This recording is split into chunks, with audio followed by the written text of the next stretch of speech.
L'église de Fontenay-en-Parisis, placée sous le vocable de Saint-Aquilin, se trouve sur un petit plateau situé au centre du village, d'où son haut et beau clocher domine fièrement tout le voisinage.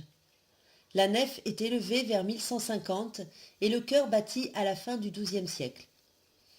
Notre église représente aujourd'hui un lieu de vie spirituelle, de rencontre et un sanctuaire culturel de par ses différentes évolutions architecturales au fil des siècles. Les travaux engagés et maintenant aboutis portent sur l'achèvement des interventions prévues sur le chœur par la consolidation et la restauration des intérieurs de son vaisseau central. Il comporte à cette fin la restauration des murs gouttereaux, des piles et grandes arcades qui en assurent les appuis verticaux et celle de ses décors peints datant du XIXe siècle. La première mission de nos maçons fut de protéger les baies à vitraux, la dépose et repose du mobilier liturgique, ainsi que des lustres. Le chœur a été isolé et protégé par du polyane étanche, tendu sur une armature en bois, puis le montage d'échafaudages verticaux a permis l'installation de cintres sous les voûtes, d'étaiements et d'un plancher de travail. Les équipes de maçonnerie et les peintres ont pu cohabiter et travailler ensemble grâce à tout cet édifice impressionnant, mais essentiel à la réalisation de ce chantier. Sur le vaisseau central du chœur, la restauration des voûtes a consisté en la mise sur cintre des nervures, au dépoussiérage général des parements, au démontage soigné des voûtins de 4 portions de voûte, au rejointement au mortier de chaux. Pour ce faire, de la pierre de Saint-Maximin et de Saint-Leu a été taillée et posée. Une campagne de régénération des voûtes par coulis de chaux hydraulique a été exécutée en comble par le dessus. Sur le vaisseau central du chœur, la restauration des murs gouttereaux, des grandes arcades et des piles a compris notamment le refichage profond et le rejointement au mortier de chaux grasse de la totalité des surfaces. A également été effectué le traitement des têtes de tirants par un brossage et l'application d'une protection de type Rustol, l'application d'un badigeon au lait de chaux sur les surfaces, le débouchage des baies anciennes obturées.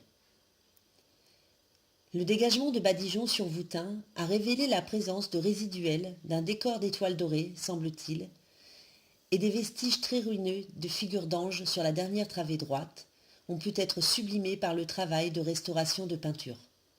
Nous pouvons apercevoir un écoinçon de voûte étoilée côté nord. Sur les colonnes et piles composées, la réintégration de chevrons et les effets de couleurs ont été réalisés en utilisant une tonalité légèrement plus claire et plus pâle afin de garder une certaine homogénéité des usures, conservant ainsi le caractère usé du décor peint avec un dégradé plus marqué vers le bas, afin d'obtenir un aspect d'ensemble à peu près homogène avec les autres soubassements du chœur, également plus ou moins effacés par les remontées d'humidité anciennes. Un travail de précision et d'intégration a été nécessaire pour intensifier les couleurs tout en conservant leur authenticité. L'idée était de ne pas chercher à traiter de manière trop approfondie les surfaces basses des piles et des grandes arcades, encore apparemment soumises à des remontées d'humidité et de sel. On trouve également des vestiges témoins de décors sur les voûtes, mis en valeur et isolés, que vous pouvez apercevoir sur un des grands arcs à l'entrée du chevet polygonal du chœur côté sud. Vous pouvez noter aussi 2 panneaux de faux joints sur le mur nord sur la partie haute.